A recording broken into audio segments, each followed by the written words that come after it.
जय श्री हरि। पिछले अध्याय में श्री कृष्ण भगवान की कृपा से सुदेव का पुत्र पुनः जीवित हो गया। अब आगे की कथा। पुरुषोत्तम मास महात्म अध्याय 19। नारायण जी ने कहा, हे नारद, भक्त वत्सल भगवान अपनी वाणी से सुदेव ब्राह्मण को प्रसन्न करते हुए बोले, हे द्रुजराज, जिससे मैं प्रसन्न हुआ क्या यह तुम नहीं जानते? मेरा प्रिय पुरुषोत्तम मास आने पर तुम दोनों स्त्री पुरुषों ने उपवास कर यहाँ बैठने से पुरुषोत्तम मास की सेवा हुई।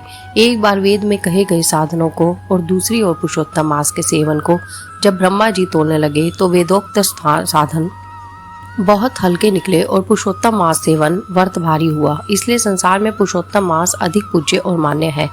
जो मनुष्य का जन्म लेकर श्री पुरुषोत्तम मास में जप तप स्नान दान आदि नहीं करते, वे जन्म जन्मांतर में दरिद्र होते हैं। अतः सब प्रकार से यत्न करके मेरे प्रिय पुरुषोत्तम मास का सेवन करना चाहिए।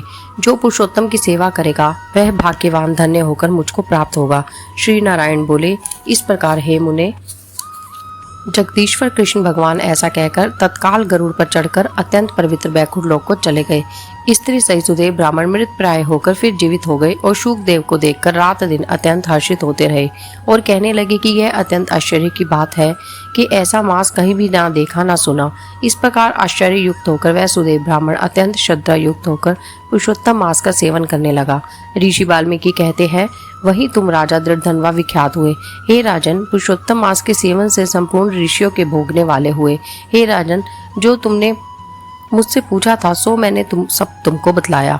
और पूर्व जन्म में जो शुकदेव तुम्हारा पुत्र था वही तोता था। हरि ने उसको जिलाया और शुकदेव नाम से विख्यात हुआ। वह शुकदेव 12,000 वर्ष तक आयु भोगकर बैकुंठ को गया।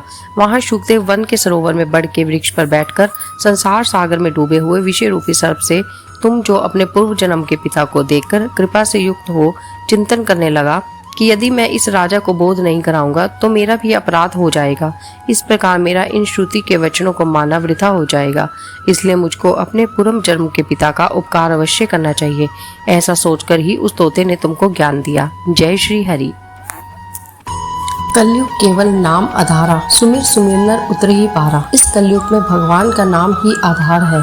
केवल नाम सुनने से जपने से मानव भाव सागर से पार उतर जाता है। इसलिए अधिक से अधिक नाम जाप करें। जय श्री हरि विष्णु।